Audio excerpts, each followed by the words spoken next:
Bismillahirrahmanirrahim. Alhamdulillah l'alamin. Allahumma salli ala Muhammad wa ala ali Muhammad. Bismillahirrahmanirrahim. J'espère que vous allez bien, mes chers frères et sœurs en islam. Je demande refuge et protection auprès d'Allah, le Seigneur, contre Satan, le lapidé. Au nom d'Allah, le tout miséricordieux, le très miséricordieux. Sourate 27, An-Naml, les fourmis. Verset 45. Nous envoyâmes effectivement vers les Tamuds, leurs frères Salih, qui leur dit « Adorez Allah ». Et voilà qu'ils se divisèrent en deux groupes qui se disputèrent. Il dit « Ô mon peuple, pourquoi cherchez-vous à hâter le mal plutôt que le bien? Si seulement vous demandiez pardon à Allah, peut-être vous serait-il fait miséricorde. » Ils dirent « Nous voyons en toi et en ceux qui sont avec toi des porteurs de malheur. » Il dit « Votre sort dépend d'Allah, mais vous êtes plutôt des gens qu'on soumet à la tentation. » Et il y avait dans la ville un groupe de 9 individus qui semaient le désordre sur terre et ne faisaient rien de bon. Ils dirent « Jurons par Allah que nous l'attaquerons de nuit, lui et sa famille. Ensuite nous dirons à celui qui est chargé de le venger, nous n'avons pas assisté à l'assassinat de sa famille et nous sommes sincères. »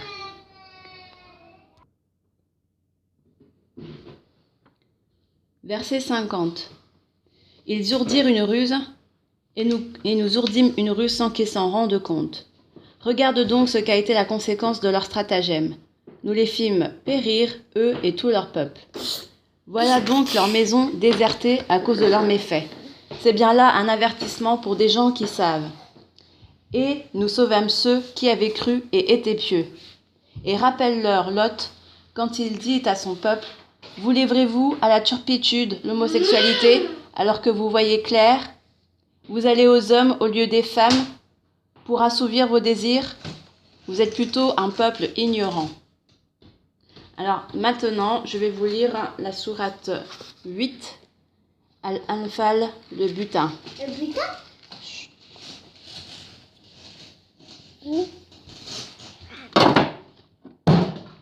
Voilà.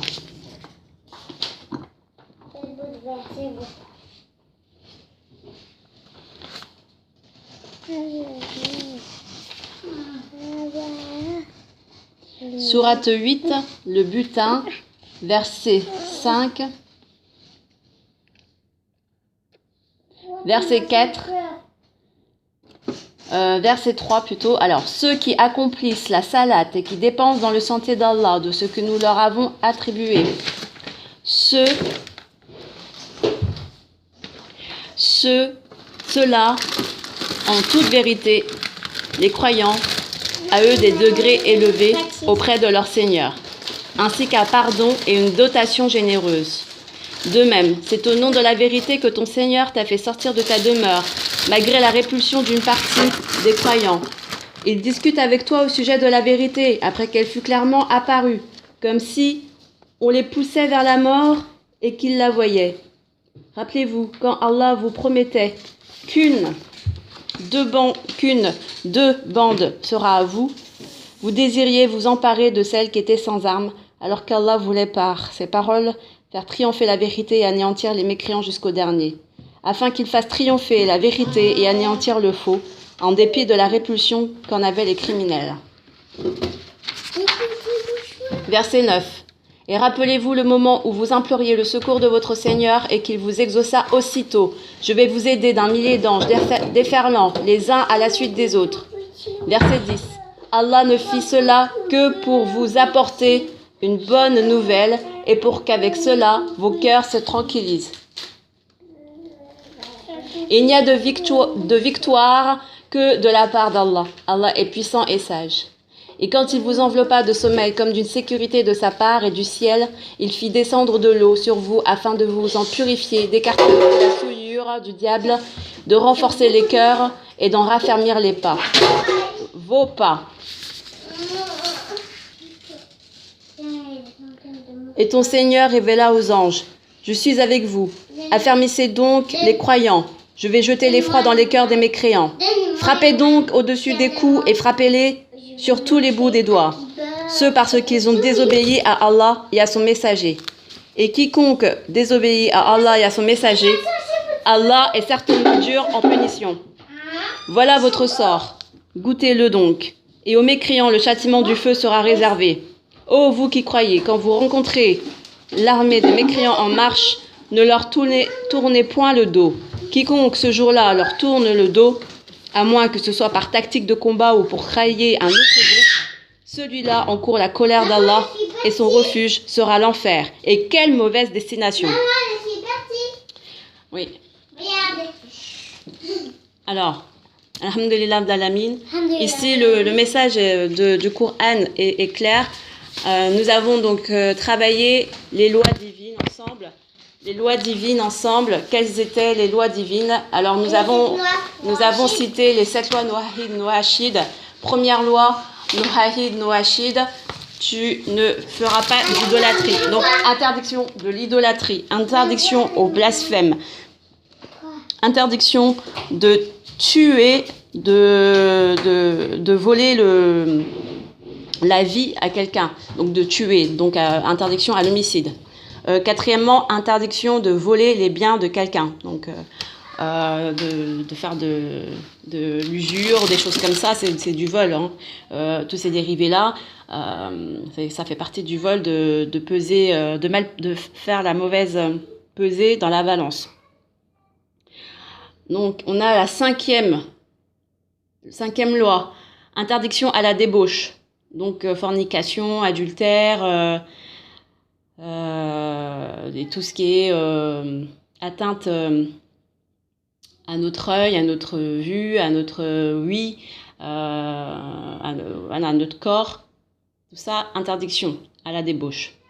Ensuite, sixième loi, interdiction à la violence faite, à la cruauté faite aux animaux. Et ça englobe là-dedans, donc ça sous-entend une alimentation saine pour l'humain, pour l'homme. Donc ne pas manger de la viande impure, telle que par exemple la viande de porc. Ne pas boire du sang frais d'animal. Ne pas faire des sacrifices d'animaux de manière impure, illégale et pour un autre Dieu qu'Allah. Donc il faut connaître que par exemple la chasse avec le fusil, quand on tue l'animal de cette manière, l'animal devient impur et c'est une forme de violence à l'encontre de l'animal. Donc tout ça c'est de la cruauté envers les animaux. Et quand on parle du monde animal, on parle également du monde végétal. Donc ne pas mélanger les espèces. On a dans la Bible, dans la Torah, de longs versets qui nous interdisent de mélanger telle espèce de céréales avec telle espèce de plante, etc. Il y a des mélanges à ne pas faire. Donc à respecter la nature, à respecter son environnement, à ne pas la polluer. Donc tout ça, ça englobe tout cet aspect-là. Ensuite, il y a septième commandement. Le dernier commandement, c'est avoir des tribunaux, l'existence des tribunaux, une justice judiciaire en fait qui s'occupe de traiter toutes ces affaires-là, de traiter l'idolâtrie, de traiter le blasphème, de traiter le vol, de traiter l'homicide, de traiter les questions sur tout ce qui est haram, halal, tout ce qui est impur, tout ce qui est alimentation impure, tout ce qui est cruauté envers les animaux, tout ce qui est pollution, environnement, agriculture, etc. Et vous avez aussi les tribunaux qui statuent sur tout ce qui est vie en société, fornication, débauche, adultère, voilà. Par exemple les films, des termes pornographiques et tout ça. Donc tout ça, c'est comme David, paix sur lui, il était le juge sur les serviteurs, sur les croyants. C'est lui qui jugeait. Il avait reçu le don du juge, le don de juger. Voilà, donc ça c'est un héritage qui est donné aux gens qui ont eu reçu le don de la prophétie et de la sagesse. Maintenant, une société qui applique ces règles-là, ces lois divines, la Torah, les évangiles, et bien sûr, donc maintenant, ce qui prévaut, c'est la loi coranique islamique qui reprend tout ça en détail, en ayant des versets encore davantage plus détaillés, parce qu'il y a le respect, l'honneur des parents, etc. On a déjà vu tout ça dans Surat Al-Isra, Surat 17. Vous voyez bien qu'une société qui répond à ça, c'est une société qui peut rentrer dans la grâce, qui peut rentrer dans la béatitude et dans la paix avec son Créateur. Voilà, avec son Créateur, avec son Seigneur Allah le Très-Haut. Mais une nation qui ne répond pas à la loi divine, ou qui ne respecte pas, ou qui empêche des communautés, par exemple chrétiennes ou juives ou musulmanes, qui empêchent des communautés de pratiquer intrinsèquement leur loi divine, la loi divine, eh bien, c'est comme si ils déclaraient une guerre envers les croyants. Et en l'occurrence, une guerre contre le Seigneur Allah le Très-Haut. Là, ici, j'ai reçu hier une visite, je vais vous montrer vite fait.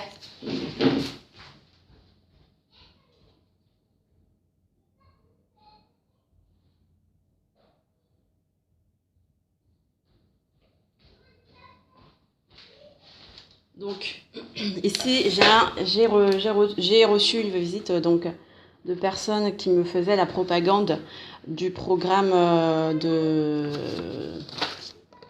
la France Insoumise. Et donc, j'ai reçu leur bouquin à la page 109. Et le bouquin, c'est L'avenir en commun, le programme de M. Mélenchon et la France Insoumise. Et donc, eux, ils veulent instaurer la 6e République. Ils veulent instaurer la 6e République. Et dans la Constitution, ils veulent ajouter, donc page 109, ajouter dans la Constitution, je vous montre. Donc, ajouter dans la Constitution le droit à la conception et à l'interruption volontaire de grossesse IVG, le droit de mourir dans la dignité, y compris avec assistance, et l'accès garanti à des soins palliatifs, autoriser le changement d'état civil libre et gratuit devant un officier d'état civil, établir la filiation par reconnaissance pour rembourser la procréation médicalement assistée PMA, rendre accessible aux personnes trans et refuser la gestation pour autrui GPA, faire prévaloir l'intérêt supérieur de l'enfant comme principe premier, mettre en avant un plan d'éradication des violences à l'encontre des personnes LGBT, interdire voilà. Donc en gros, ici, on a une vision du monde, une vision de la politique qui est libre d'être exprimée, mais qui ne correspond pas aux valeurs que nous avons déjà énoncées, citées dans le Coran. Nous avons vu dans la sourate 27 des fourmis, il y a un instant, il parlait de Lot avec le problème de l'homosexualité. Nous avons également vu dans sourate 17 Al-Isra, ne tuez pas vos enfants parce que c'est nous qui les nourrissons. Donc, n'ayez pas peur, n'ayez pas crainte.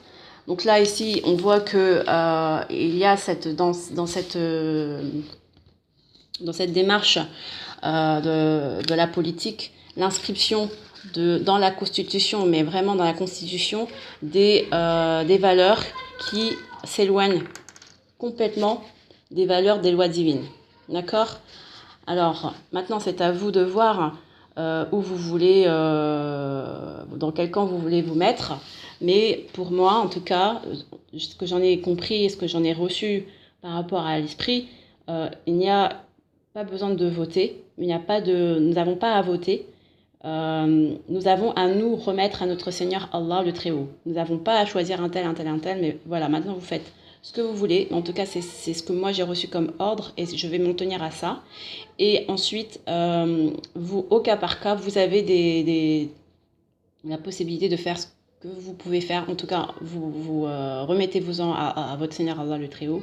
Et c'est lui qui s'interpose entre les cœurs. C'est-à-dire que vous pouvez avoir la foi, mais si vous ne faites pas les œuvres, c'est comme si vous avez rien. Votre foi, elle ne repose sur rien. Donc il faut œuvrer dans le sens du combat. Il y a plusieurs manières de le faire. Vous pouvez écrire des lettres, vous pouvez faire des courriers, envoyer des mails, vous pouvez toquer à des portes, vous pouvez prêcher dehors, etc. Il y a beaucoup de choses à faire. Il y a tellement de choses à faire que de seulement rester sur Internet, sur YouTube. Il y a tellement de choses à faire pour s'unir également entre frères et sœurs en islam, être croyants, qui veulent faire un groupe. Est-ce qu'on doit alors, il y a le piège dans lequel on peut tomber, c'est le piège de faire de se croire faire de bonnes œuvres pour en fait causer du tort à autrui, même si il y a d'autres personnes qui sont mécréantes ou qui ont une faible foi, etc. On n'a pas à être injuste envers elles. C'est vrai, on a l'obligation de nous défendre, de défendre nos causes pour notre Seigneur Allah le Très-Haut, et on fait nos œuvres pour la face du Seigneur Allah le Très-Haut, et non pas pour plaire à tel ou tel croyant, ou plaire à tel groupe sunnite, ou à plaire à tel groupe chiite, ou plaire...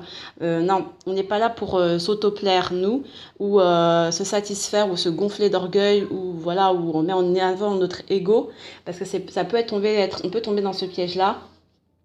Et quand on tombe dans ce piège-là, on n'a plus le discernement d'être juste envers les autres, même les autres communautés qui n'adhèrent pas aux lois divines. Et ça, c'est très difficile, très important d'avoir une bonne discipline et une bonne connexion avec son Seigneur Allah le Très-Haut pour toujours faire nos œuvres de bien, de bonté, pour satisfaire notre Seigneur Allah le Très-Haut, et uniquement pour satisfaire notre Seigneur Allah le Très-Haut. Pas pour satisfaire notre ego, pas pour nous gonfler d'orgueil, pas prendre les versets et les serments que nous faisons auprès du Seigneur Allah comme bouclier contre les autres personnes injustes. Mais c'est plutôt, on fait ça pour suivre les enseignements du prophète Mohammed sallam et pour suivre l'ordre du commandant, le Très-Haut, l'unique, Allah le Très-Haut. Voilà. Ensuite, vous allez me dire, oui, mais non, c'est pas le moment, etc., etc.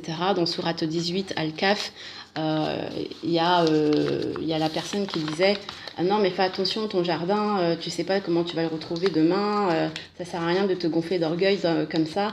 Et puis il y a l'autre qui dit non, mais moi le lendemain je vais aller chercher mes fruits dans mon jardin, j'ai aucun doute là-dessus. Et il n'a pas dit Inch'Allah si Dieu veut.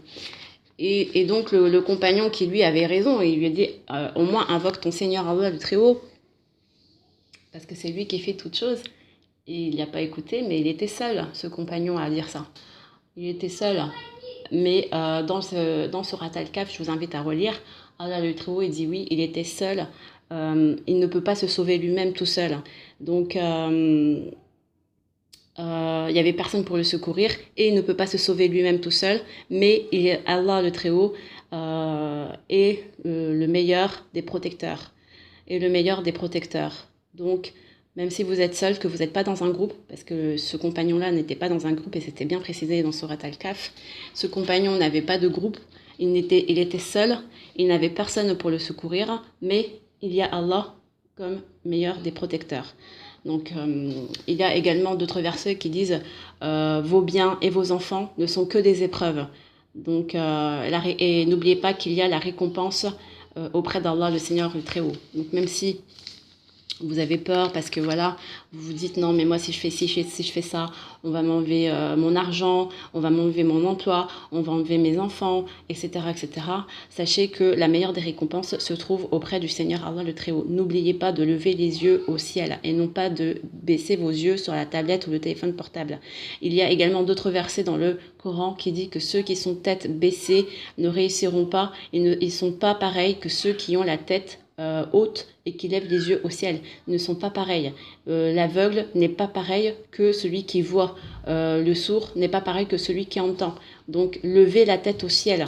Votre récompense est dans les cieux, c'est-à-dire c'est de manière subtile.